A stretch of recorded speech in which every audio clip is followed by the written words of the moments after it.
आज हमारा टॉपिक है ड्राइंग्स। जो भी हुआ हमारा ड्राइंग के बाद हमारा जाता नाम लाइबिलिटी। लाइबिलिटी क्या होती है?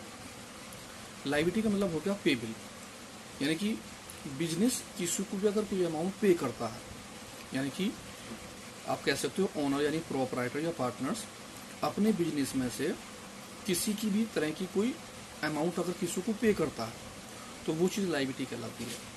आपका बिजनेस है, आप किसी भी पर्पज से अपने बिजनेस में से अगर किसी भी आदमी को कोई अमाउंट देते हैं, कोई भी पैसा देते हैं, तो वो चीज़ क्या कहलाएगी? लाइबिलिटी। अब लाइबिलिटी भी दो टाइप की हो सकती है। इंटरनल लाइबिलिटी, यानी अगर आप अपने बिजनेस के अंदर के किसी भी पार्टनर आदमी को, पार्टनर्स भी हो सकता है, वो आपका एम्प्लॉयज़ भी हो सकता है, या किसी भी पर्पज़ के लिए आप इंटरनल वालों को पैसे देते हैं, जैसे सैलरी वगैरह देना, तो वो इंटरनल लाइबिलिटी हो गई। किसी आदमी की सैलरी थी 50,000 रुपये की या 30,000 की या 20,000 की, आपने उसमें से कुछ पैसे दे दिए और कुछ पैसे बाकी रह गए, या कोई भी पैसा नहीं दिया, वो अमाउंट आपकी क्या कहलाएगी? Internal liability. दूसरी चीज़ एक्सटर्नल लाइबिलिटी। अब एक्सटर्नल लाइबिलिटी कौन सी हो गई? वो लाइबिलिटी जो हम आउटसाइड वालों को, यानी किसी बाहर वालों को कोई लाइबिलिटी देते हैं। जैसे कि सपोज को मैंने उधार माल खरीदा था, उस आदमी के पैसे देने बाकी हैं, तो वो चीज़ क्या कहलाएगी? मेरी एक्सटर्नल लाइबिलिटी। जैसे कि क्रेडिटर्स, उधार वालों के पैसे, कोई मैंने बैंक से पैसे लिए थे, बैंक ओवरड्राफ्ट यानी एक्स्ट्रा पैसा ले लिया था, वो पैसा देना, किसी से कोई लोन वगैरह लिया था, या कोई भी आउटस्टैंडिंग पैसा किसी का देना बाकी है, तो ये सारी बातें क्या कहलाएंगी? External liability. अब लाइबिलिटी में दो लाइफ हो गया। लाइबिलिटी का मतलब वो चीज़ जो प्रोपराइटर या ओनर किसी को देता है, वो लाइबिलिटी कहलाता है। इसमें दो लाइबिलिटी हो गई। एक तो कौन सी हो गई? इंटरनल लाइबिलिटी, यानी कि अब आप बिजनेस के अंदर ही किसी को कोई पैसे देते हो। एक वो गई लाइबिलिटी जो बिजनेस के बाहर वाले को देनी हो, पैसा, वो हो गया क्या आपका? External liability. अब लाइबिलिटी की भी दो तीन क्लासिफिकेशंस हैं, किस किस कैटेगरी में बांटा गया लाइबिलिटी को। तो यहाँ लाइबिलिटी को हमने दो पार्ट में डिवाइड करा है। पहला पार्ट का नाम है नॉन करंट लाइबिलिटी। जब आप 12th क्लास में जाएंगे तो सबसे पहला चैप्टर में आपको मिलेगी लाइबिलिटी के बारे में, बैलेंस शीट। तो हम देखते हैं नॉन करंट लाइबिलिटी क्या होती है। नॉन करंट लाइबिलिटी से मतलब होता है कि ऐसी लाइबिलिटी जो आप पे करते हैं 1 साल से ज़्यादा टाइम में, यानी कि आफ्टर 1 ईयर, आप 1 साल के ज़्यादा टाइम में अगर किसी भी अमाउंट को पे करते हैं किसी को भी, यानी अकाउंटिंग ईयर के लास्ट में, अकाउंटिंग ईयर से मतलब होता है कि 12 मंथ के बाद अगर किसी भी आदमी का कोई पैसा पे करना हो, यानी कि ऐसी लाइबिलिटी जो 12 महीने के बाद पे करी जाती है, हम उसे क्या बोलते हैं? Non current liability.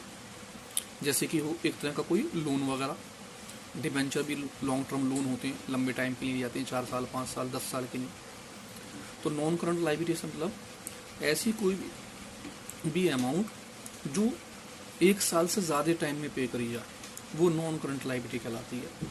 जैसे हम कह सकते हैं लोन वगैरह।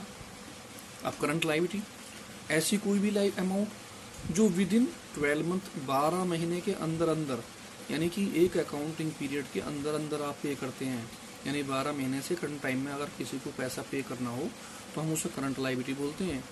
जैसे कि सपोज कीजिए आपने कोई माल खरीदा था, उसके पैसे क्रेडिटर्स को देने, कोई बिल था उसकी पेमेंट करनी। अब आप बिल की पेमेंट या क्रेडिटर्स को पैसे कब देंगे? 1 महीने बाद, 2 महीने बाद, 3 महीने बाद, हद है 4 महीने बाद, ये थोड़ी 2 साल बाद, 4 साल बाद उधार के माल के पैसे देंगे। लोन के पैसे तो आप दे सकते हैं 2 साल बाद, 4 साल बाद, 5 साल बाद, लेकिन कोई उधार माल लेंगे तो उसके पैसे तो आपको 12 महीने के अंदर देने हैं, कम से कम टाइम में, तो उसे हम करंट लाइबिलिटी बोलते हैं। शॉर्ट टर्म लोन, छोटे टाइम के लिए आपने किसी आदमी से कहा भाई 2-3 महीने को उधार पैसे दे दो, मैं आपको लौटा दूंगा काम होने पे, तो वो शॉर्ट टर्म लोन कहलाते हैं।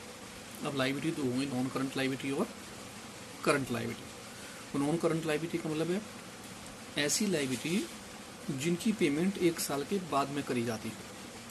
करंट लाइबिलिटी ऐसी लाइबिलिटी जिनकी पेमेंट 1 साल के अंदर अंदर करी जाती है। यहाँ यूज़ करा गया नाम अकाउंटिंग पीरियड। अकाउंटिंग पीरियड से मतलब होता है कि 12 मंथ, हम जो बिजनेस करते हैं वो 12 महीने का बिजनेस होता है, जिसे हम अकाउंटिंग पीरियड बोलते हैं। अब ये बिजनेस 1 जनवरी से स्टार्ट हो सकता है और 31 दिसंबर में ख़त्म, यानी कि आप 1 जनवरी में बिजनेस स्टार्ट करते हैं और 31 दिसंबर में ख़त्म करते हैं। इस तरह से सारे मिलाकर 12 महीने बैठते हैं। अगर आप 1 जनवरी से स्टार्ट करते हैं और 31 दिसंबर में ख़त्म करते हैं, तो इस टाइम को हम बोलते हैं कैलेंडर ईयर, क्योंकि वो कैलेंडर के हिसाब से यूज़ होता है हमारा ईयर। एक और भी है, जैसे आपके स्कूल का टाइम चालू होता है 1 अप्रैल से 31 मार्च तक, ऐसी कंपनियों में भी स्टार्ट होते हैं 1 अप्रैल से 31 मार्च तक। वो भी कितनी मंथ बैठते हैं, 12 मंथ, लेकिन उसे हम बोलते हैं अकाउंटिंग पीरियड। यानी जो टाइम अप्रैल से स्टार्ट होता है वो कहलाता है अकाउंटिंग पीरियड, और जो टाइम जनवरी से स्टार्ट होता है वो क्या कहलाता है, हमारा कैलेंडर ईयर। तो दोनों बैठते 12 मंथ के ही हैं। तो यहाँ ये बताया गया कि नॉन करंट लायबिलिटी का मतलब अगर आप 12 महीने के बाद, 1 साल के बाद किसी की पेमेंट करते हैं अकाउंटिंग पीरियड के बाद, तो वो नॉन करंट लायबिलिटी। और अगर आप 12 महीने मीन्स अकाउंटिंग पीरियड के अंदर अंदर आप पेमेंट करते हो तो वो करंट लायबिलिटी। चलिए नेक्स्ट हमारा टॉपिक है एसेट्स। एसेट्स का मतलब होता है प्रॉपर्टी, यानी कि बिजनेस की जो अपनी प्रॉपर्टी होती है, यानी ओनर्स की, जो मालिक है उसकी अपनी जो प्रॉपर्टी होती है जिस पर उसका पूरा लीगल राइट्स होता है, वो उसे इस्तेमाल कर सकता है किसी भी तरह से। ये टेंजेबल भी हो सकती है और इनटेंजेबल भी। जो बिजनेस की क्या होती है, इकोनॉमिक रिसोर्सेज। जैसे सपोज कीजिए आप कोई भी ऐसी चीज़ परचेज करते हैं, लेकिन उन चीज़ों को परचेज करने का मकसद दोबारा से बेचना नहीं होता। आप खरीदते तो हैं लेकिन किसके पर्पज से लेते हैं, कुछ चीज़ें तो आप लेते हैं बेचने के पर्पज से, और कुछ चीज़ें क्या होती हैं आप बिना बेचने के पर्पज से लेते हैं, जिन्हें हम बोलते हैं क्या, प्रॉपर्टी। जैसे सपोज कीजिए मशीनरी हो गई, आप मशीन परचेज तो करते हो लेकिन मशीन को परचेज करने का मतलब उसे बेचना नहीं होता, क्योंकि अगर आप मशीन बेच दोगे तो आपका बिजनेस कैसे चलेगा, उस मशीन से तो आप काम करोगे। इसी तरह हमारी प्रॉपर्टी यानी कि क्या हो गया, बिजनेस में लैंड हो गई, फर्नीचर हो गया, प्लांट हो गया। अब जैसे स्कूल है, स्कूल चल रहा है, स्कूल की बिल्डिंग है, स्कूल वालों ने बिल्डिंग परचेज करी। अब वो ये नहीं कि आज बिल्डिंग यहाँ है, कल को दूसरी जगह है, परसों को तीसरी जगह, बार बार बिल्डिंग थोड़ी चेंज करते फिरेंगे। बिल्डिंग तो एक जगह रहेगी, लेकिन बिना बिल्डिंग के वो काम चल भी नहीं सकता। तो वो बिल्डिंग जो है क्या कहलाएगी, बिजनेस की एसेट्स। किसी का कोई कारोबार है, सपोज कीजिए वो प्लास्टिक की बाल्टी वगैरह बनाता है, तो प्लास्टिक वगैरह भी उसके लिए गुड्स है, और मशीनरी भी। अब मशीन भी वो परचेज करेगा और प्लास्टिक भी, लेकिन प्लास्टिक को तो वो बेच सकता है बनाकर, लेकिन मशीन को नहीं बेच सकता, क्योंकि अगर वो मशीन को बेच देगा तो उसका बिजनेस नहीं चल पाएगा।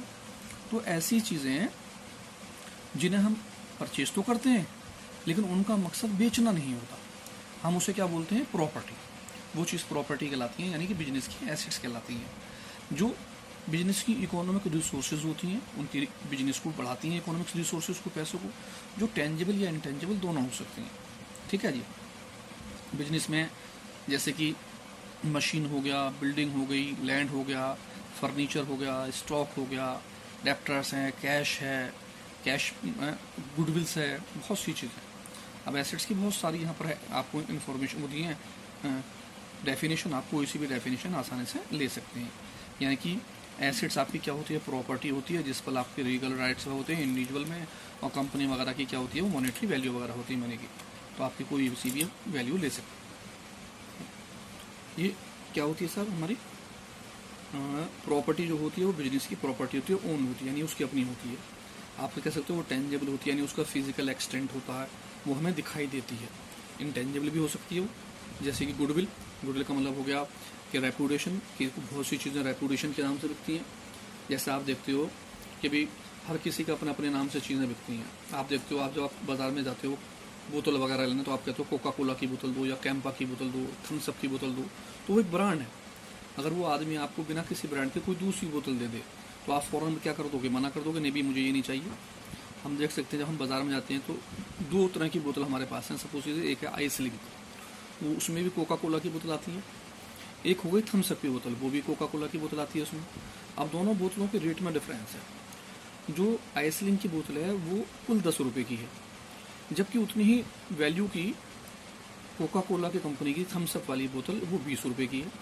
तो किस चीज़ की अमाउंट ज़्यादा है, वैल्यूएशन की, यानी कि उसकी इंटेंजिबल एसेट्स यानी उसकी गुडविल ज़्यादा है, उसकी वैल्यूएशन, इस वजह से वो ज़्यादा महंगी बिक रही है। तो गुडविल भी क्या कहलाती है, एसेट्स कहलाती है। आप कह सकते हो ये अटैच होती है किसी चीज़ से, जैसे मैंने कहा यहाँ से अटैच है, इस चीज़ से वो चीज़ बिक रही होती है, उसकी मॉनेटरी अगर वैल्यू होती है अपनी। अब देखते हैं एसेट्स के टाइप, यानी कितनी क्लासिफिकेशंस में हमने एसेट्स को डिवाइड करा गया। एसेट्स को 2 पार्ट में बांटा गया है। पहला हमारा है नॉन करंट एसेट्स। अब नॉन करंट एसेट्स कौन सी एसेट्स हो गई, नॉन करंट एसेट्स से मतलब होता है वो एसेट्स हैं जो हम खरीदते तो हैं लेकिन पर्पस उनका बेचना नहीं होता, यानी आप उन एसेट्स को बेचने के पर्पस से, रीसेल के पर्पस से नहीं लेते, आप उसमें पैसे इन्वेस्ट करते हो। वो आपके बिजनेस को बढ़ाती हैं। आप कह सकते हो वो आपके पास लॉन्ग टाइम तक रहती हैं, बहुत लंबे टाइम तक। ठीक है जी। जैसे कि मशीनरी हो गया, प्लांट हो गया, आप कहीं इन्वेस्टमेंट कर दो वो पैसा हो गया, तो हम लंबे टाइम तक उसे अपने पास रखते हैं, आसानी से उन चीज़ों को नहीं बेचते, जिन्हें हम क्या बोल देते हैं,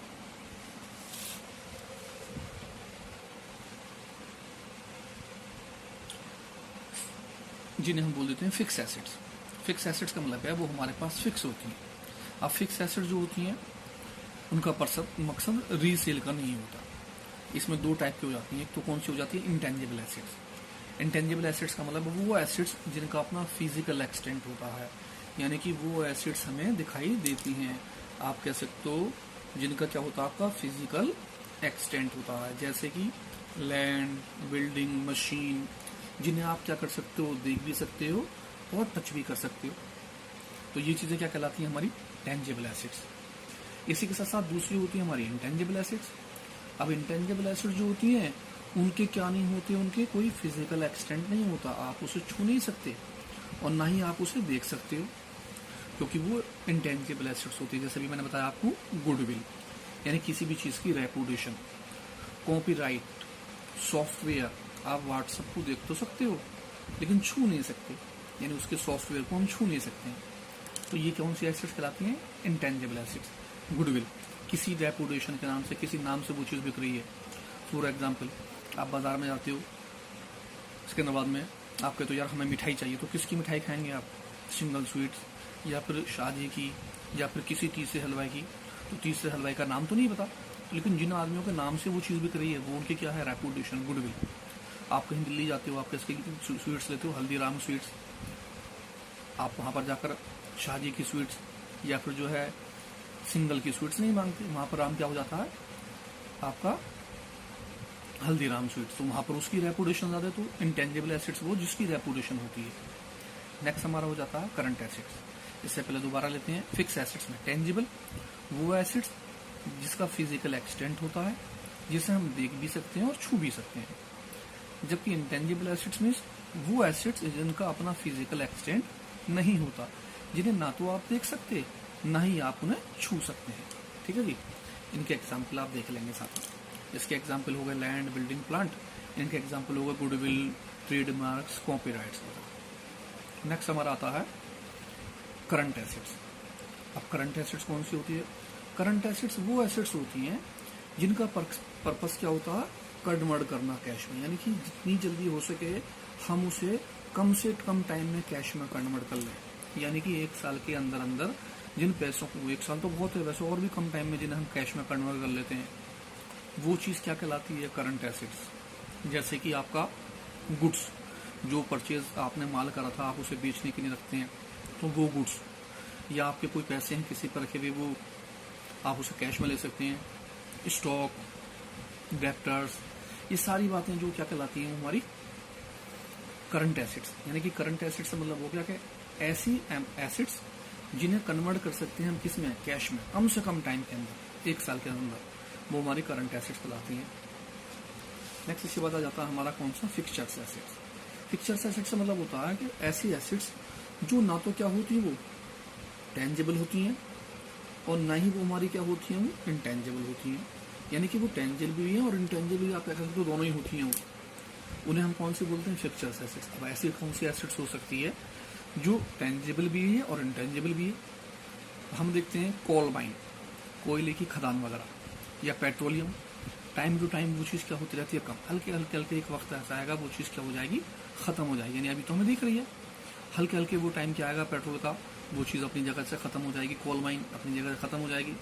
तो इन चीज़ों को हम क्या बोल देते हैं, फिक्चर्स एसेट्स। यानी कि वो एसेट्स जो ना तो टेंजिबल होती हैं और ना ही वो क्या होती हैं, इंटेंजिबल, यानी कि हल्के हल्के टाइम टू टाइम वो चीज़ खत्म हो जाती है। ऐसी क्या होती हैं, एडवर्टाइजमेंट। आप किसी से कोई एडवर्टाइजमेंट कराते हैं, अब वो एडवर्टाइजमेंट ऐसा नहीं है कि आपको सालों तक वही चलता रहेगा, सदियों तक चलता रहेगा, टाइम से हिसाब से चेंज होता रहता है।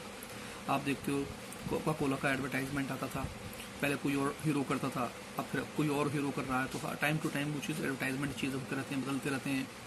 आप देखते हो कोका कोला के साथ साथ आपने देखा होगा आपका एडवर्टाइजमेंट आता है इसका पेस्ट का, कोलगेट का। आपने देखा कोलगेट के एडवर्टाइजमेंट में क्या करता है, एडवर्टाइजमेंट में पहले कहता था उसने कहा नींबू भी है इसमें, फिर हल्के हल्के क्या आ गया, चोको आ गया, फिर वो नई नई चीज़ें लाने लगे। यानी हर एडवर्टाइजमेंट नई नई चीज़ें, तो एडवर्टाइजमेंट में हल्के हल्के क्या होते रहती हैं, बदलते रहते हैं, ख़त्म होते रहते हैं।